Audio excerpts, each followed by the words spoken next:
Today we are going to talk about transfer of property by co-owner and fraudulent transfer. I am S. Kirutiraksha of third year. So the term property in common language, it indicates the economic status of a person, and any property is held by an individual in order to draw benefit from it. So transfers will be made by the owner of the property only, and this owner can be a sole ownership or a co-ownership. So a sole ownership is where an property is held by an individual, and a co-ownership is where the property is held by two or more persons in common ownership.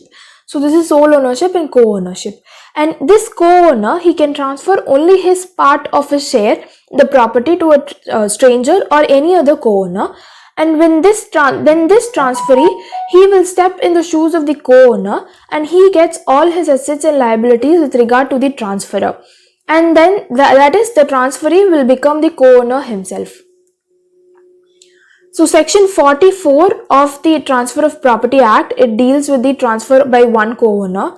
It says that when one or two more of co-owners of immovable property, not movable property, immovable property, they will be legally competent in that behalf of transfers his share of such property or any interest therein, then the transferee acquires that particular share or interest so far as is necessary to give effect to the transfer, and the transferor's right to joint possession or any other common or part enjoyment of the property, and to enforce the partition of the same, but subject to the conditions and liabilities affecting as of the date of transfer, the share or interest is also transferred.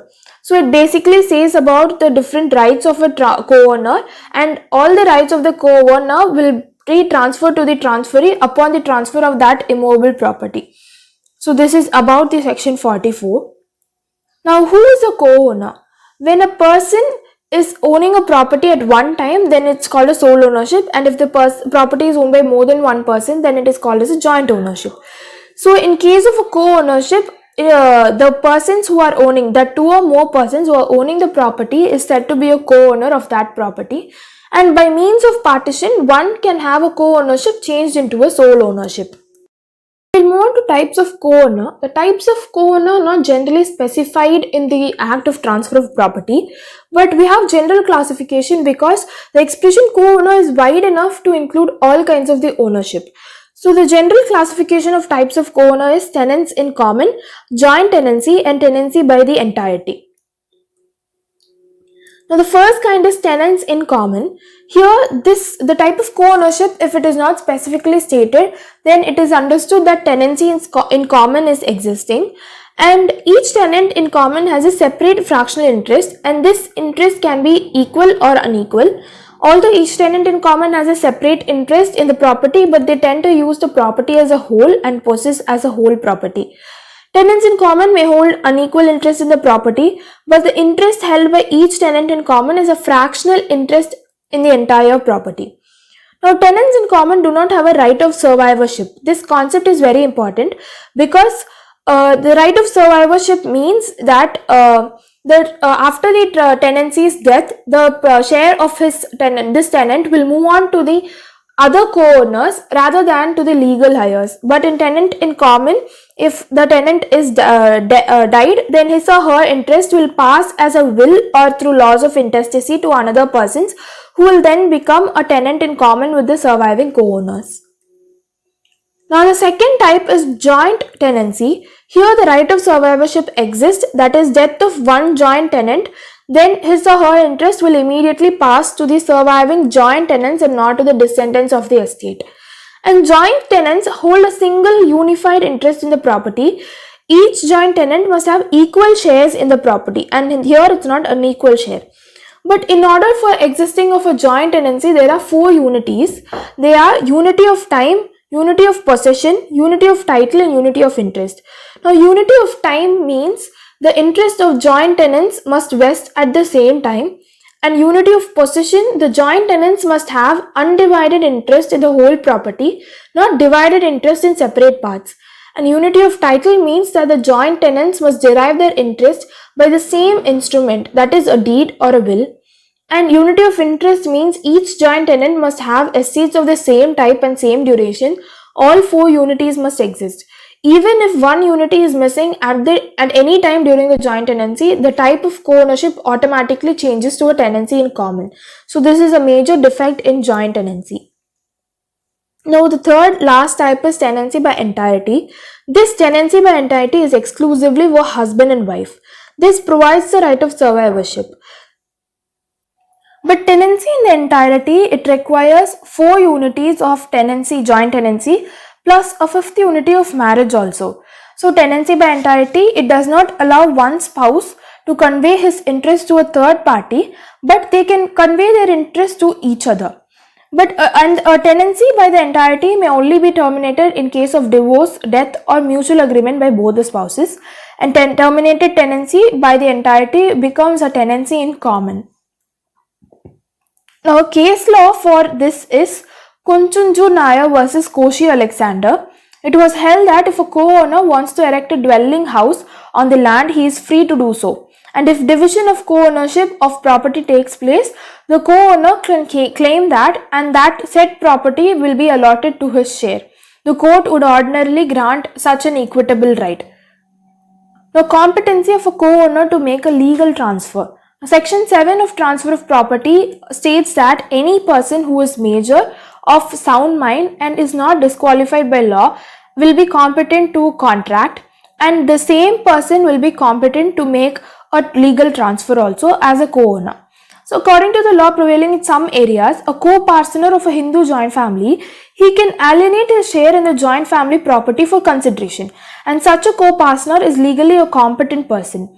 But in some cases of Mitakshara school of Hindu law, the consent of other co-parsoners is generally required before any such transfer is made.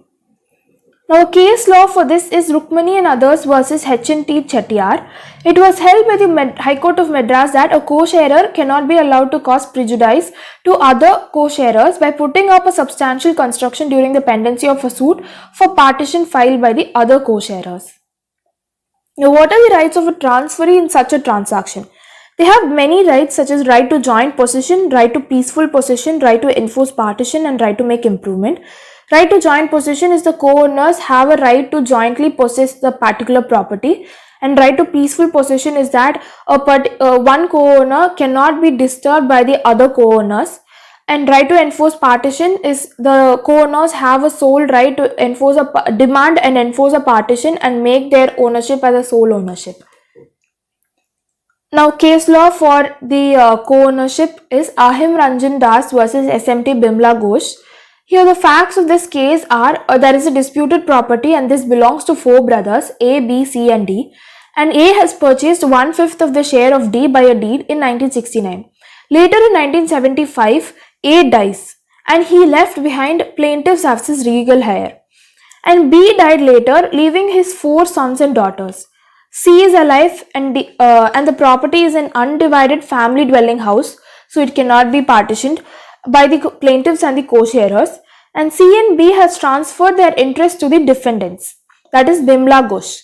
A monthly tenancy was created in favor of a lessee defendant and he was also delivered the possession of the same. So the issue here is the plaintiffs had filed a suit under section 44 to restrain the lessee from interfering with their possession. The judgment, the court held that the plaintiffs can very well ask for a protection and defendant is a stranger to the family, so they cannot become a part of a co-owner, and the co-sharer is entitled to protection under section 44.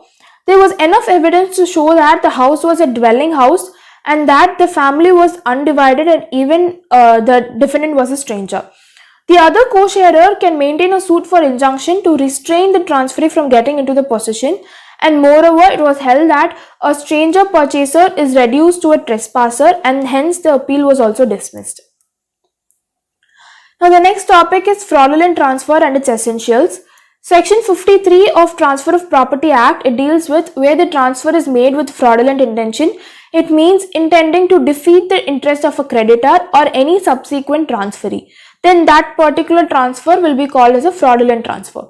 The essentials of a fraudulent transfer are there has to be a transfer of immovable property, there has to be an intention to defeat or delay the creditor, and there should be no consideration in relation to a subsequent transferee. and it shall be voidable at the option of a creditor or a subsequent transferee. The main exceptions here are the right to subsequent transferee is in good faith and for consideration, then it is not considered as a fraudulent transfer, and if there is any law at the time being in relation to insolvency. Now, protection given to creditors. Creditor is when creditor is a transferee, then the transfer is made in satisfaction of pre-existing debt, then the creditor will be protected.